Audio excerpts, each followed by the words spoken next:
तो हमारी कोशिश है कि अगले साल हम लोग इस वक्त तक 400 से 500 लीटर रोज़ मिल्क पे आए, जिसमें हम लोग मिल्क चीज़, गोट चीज़ और गोट मिल्क का सोप इंडिया में भी और एक्सपोर्ट भी करें। हमने पहले हॉस्पिटल सेटअप किया, डॉक्टर्स आइडेंटिफाइड किए और 4, जैसे आज की डेट में इस फार्म पे 4 डॉक्टर हमारे यहाँ फुल टाइम रहते हैं जो इस एनिमल्स का ध्यान रखते हैं। और इंडिया से बाहर भी जो दुबई लाइव स्टॉक पूरे अरब में एक्सपोर्ट हो रहा है, उसमें सबसे ज़्यादा डिमांड सोजत की ही है। हम लोगों ने कोशिश ये किया है कि सर छोटी छोटी चीज़ों के बारे में ध्यान रखा है। एक जो सबसे बड़ी चीज़ हम लोगों ने किया है कि जो गर्म पानी हम सालों भर जानवरों को, जब हमारे एनिमल्स हैं उस दिन में 10-12 हज़ार लीटर पानी पीते हैं, तो वो गर्म पानी बॉयल करना, वहाँ तक ले जाना पॉसिबल नहीं था। आप एक प्रोजेक्ट करने जा रहे हैं, आप 7 दिन 4 दिन की ट्रेनिंग करने के बाद, ये वैसा नहीं है कि आपको 4 दिन 5 दिन पढ़ा दिया गया और उसमें आप इतना बड़ा काम कर लीजिए। आप कम से कम 2 से 3 महीना कहीं भी फार्म में जाइए, विजिट कीजिए, लोगों से मिलिए। अभी हमारा फ्यूचर प्लान यही है कि अगले साल हम लोग एक वेटनरी कॉलेज स्टार्ट कर रहे हैं, जिसमें गोट स्पेशलिस्ट हम कुछ असिस्टेंट डॉक्टर और डिप्लोमा होल्डर निकालेंगे। और अगले साल इस वक्त तक हमारा टारगेट है कि हम 10,000 एनिमल्स पे पहुँचें और ज़्यादा से ज़्यादा लोगों को हम जोड़ें।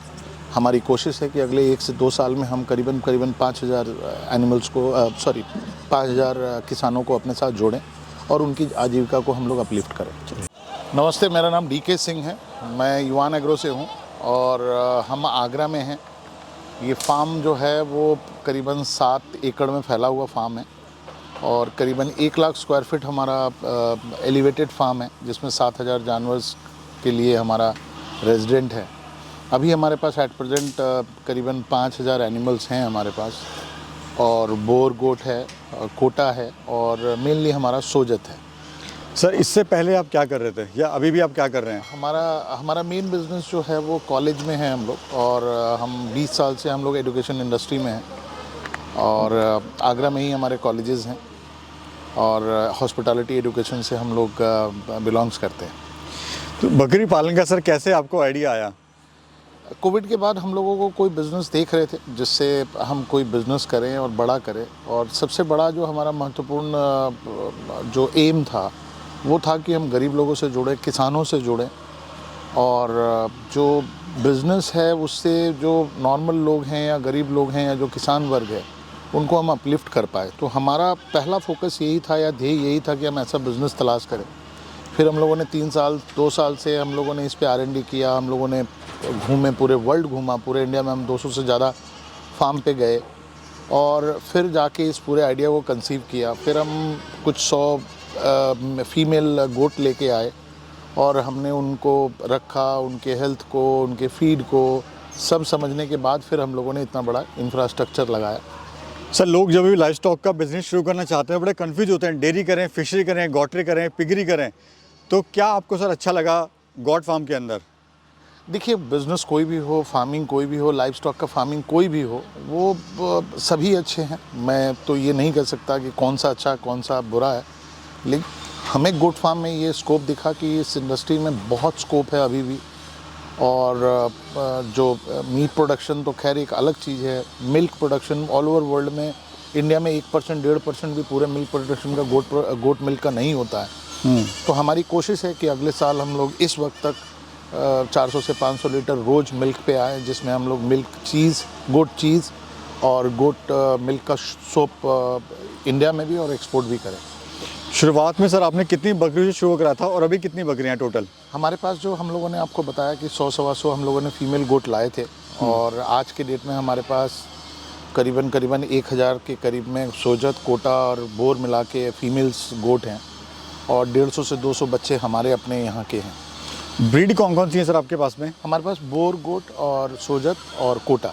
जी सर, शुरुआत में जब भी किसी भी बिज़नेस की बात करें तो नुकसान होना लाजमी है, क्योंकि एक्सपीरियंस नहीं होता है। तो आपको इसमें क्या नुकसान हुआ या क्या आपको इसमें समस्या आई? देखिए, शुरू में नुकसान तो हुआ हम लोगों को, जो हम लोगों ने जानवरों का, जो एनिमल्स का चयन हम लोगों ने ढंग से नहीं कर पाए।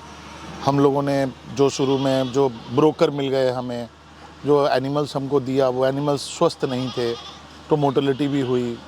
फिर हम लोगों ने वही कोशिश किया कि हमारा जो पहली प्राथमिकता थी कि जानवरों, जो एनिमल्स हैं उनके हेल्थ का ध्यान रख के हमने पहले हॉस्पिटल सेटअप किया, डॉक्टर्स आइडेंटिफाइड किए और 4 जैसे आज की डेट में इस फार्म पे 4 डॉक्टर हमारे यहाँ फुल टाइम रहते हैं जो इस एनिमल्स का ध्यान रखते हैं। सर बड़े लोग कंफ्यूज होते हैं बकरी पालन के अंदर ब्रीडिंग के लिए करें या फिर ईद पर्पज़ के लिए करें, तो आपकी नज़र में कौन सा बेस्ट है और क्यों? देखिए, कोई भी बेस्ट नहीं है। मेरा जो हम कर रहे हैं या जो सक्सेसफुल मॉडल है वो हाइब्रिड मॉडल है। हम लोगों को दोनों चीज़ करनी चाहिए, उससे आपका खर्चे भी निकलते रहते हैं। ब्रीडिंग पर्पस आपको 1000 दिन के बाद मुनाफा देती है, और जो आप ईद या आप जो छोटे एनिमल्स लेके आते हैं उनको पालते हैं या उनको बड़ा करते हैं, वो आपको हर 6 महीने 4 महीने में आपको कुछ ना कुछ रेवेन्यू देता है। जी, ये जो आपने ब्रीड रखी है सर, खासियत क्या होती है इन ब्रीड की? थोड़ा वेट गेन वगैरह के बारे में बताइए। देखिए, सोजत में एक अच्छी बात है कि सोजत की डिमांड पूरे सालों भर लगी रहती है। सुंदर एनिमल है, सफ़ेद होते हैं ये, और इंडिया से बाहर भी जो दुबई लाइव स्टॉक पूरे अरब में एक्सपोर्ट हो रहा है, उसमें सबसे ज़्यादा डिमांड सोजत की ही है। उसके बाद कोटा आता है। कोटा थोड़ा एग्रेसिव होता है, उसकी जो ब्रीडिंग होती है, उसका जो वेट गेन होता है वो बहुत फास्ट होता है और ज़्यादा होता है। और बोर, आप सबको पता ही है कि आज की डेट में गोट एक बोर गोट जो है वो बड़ी हॉट चर्चा का विषय है। तो बोर गोट में ये है कि डिमांड आज की डेट में मेल फीमेल दोनों की पूरे सालों भर बनी रहती है। बच्चे हमारे यहाँ से लोग लेके जाते हैं। जी सर, तैयारियां आपने क्या क्या करी इस सेटअप को पूरा स्टार्ट करने के लिए? क्या क्या आपने विज़िट करा, कहाँ कहाँ आप गए? और मतलब बेसिकली बहुत ज़्यादा प्रिपरेशन करनी पड़ती है सर इतना सक्सेस फार्म बनाने के लिए। क्या क्या आपने तैयारियाँ करी सर? हमारे पहली तो कोशिश रही कि मैन पावर आइडेंटिफाइड करें, और मैन पावर जब आइडेंटिफाइड हुआ तो उनको हम लोगों ने प्रॉपर ट्रेनिंग कराया इंडिया के अलग अलग कॉर्नर्स में।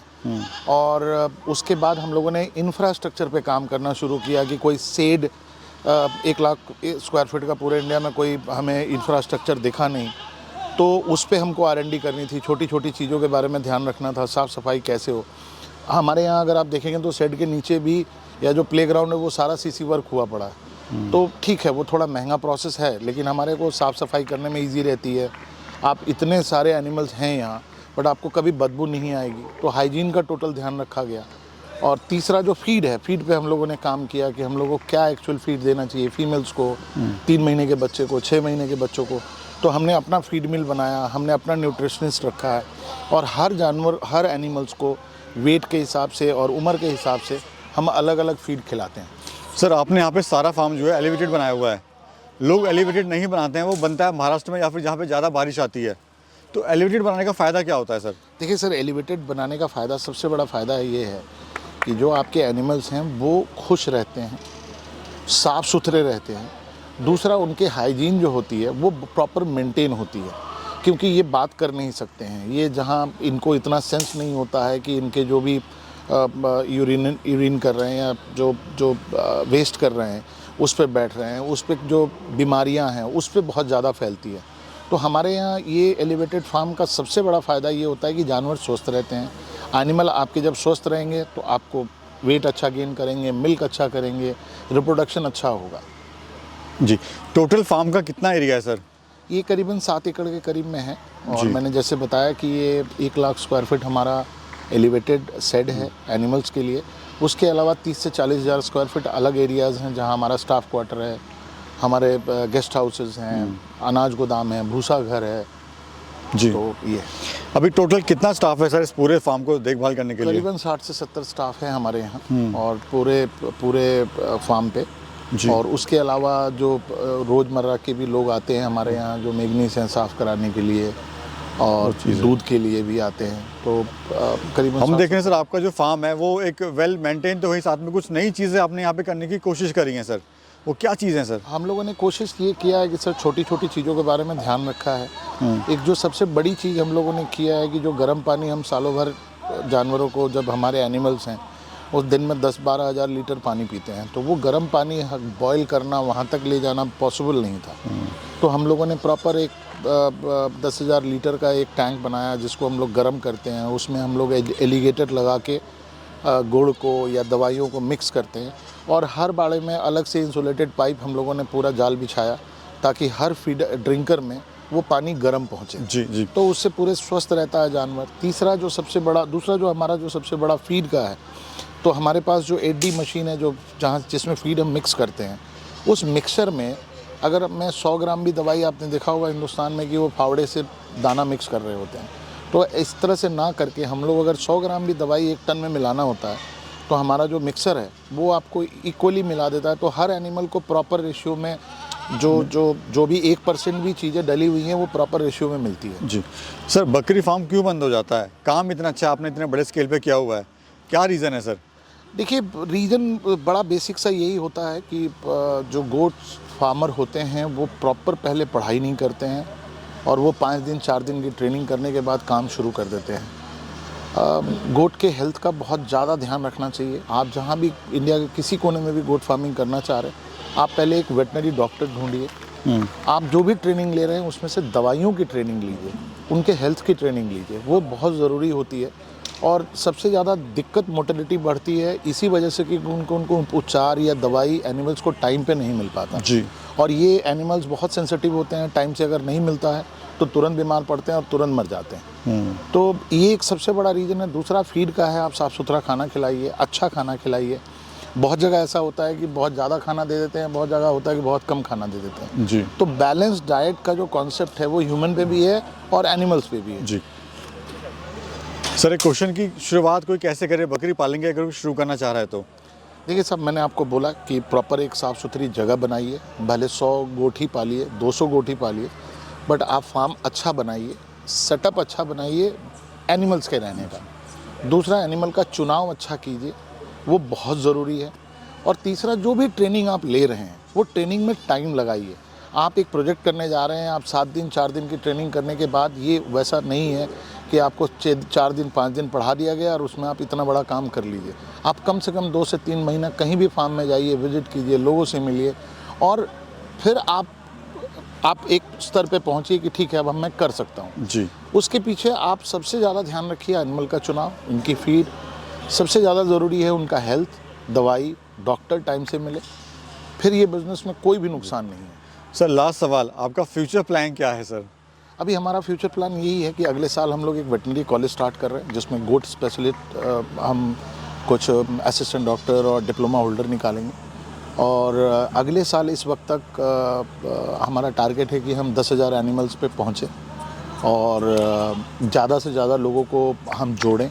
हमारी कोशिश है कि अगले 1 से 2 साल में हम करीबन 5,000 एनिमल्स को 5,000 किसानों को अपने साथ जोड़ें और उनकी आजीविका को हम लोग अपलिफ्ट करें। बहुत बहुत शुभकामनाएं सर। Thank you. आप अपने जो सोचा है वहाँ तक ज़रूर पहुँचें और इतनी मेहनत आप कर रहे हैं, इतना अच्छा सुंदर आपने फार्म बनाया हुआ है। शुक्रिया sir. Thank you. Thank you.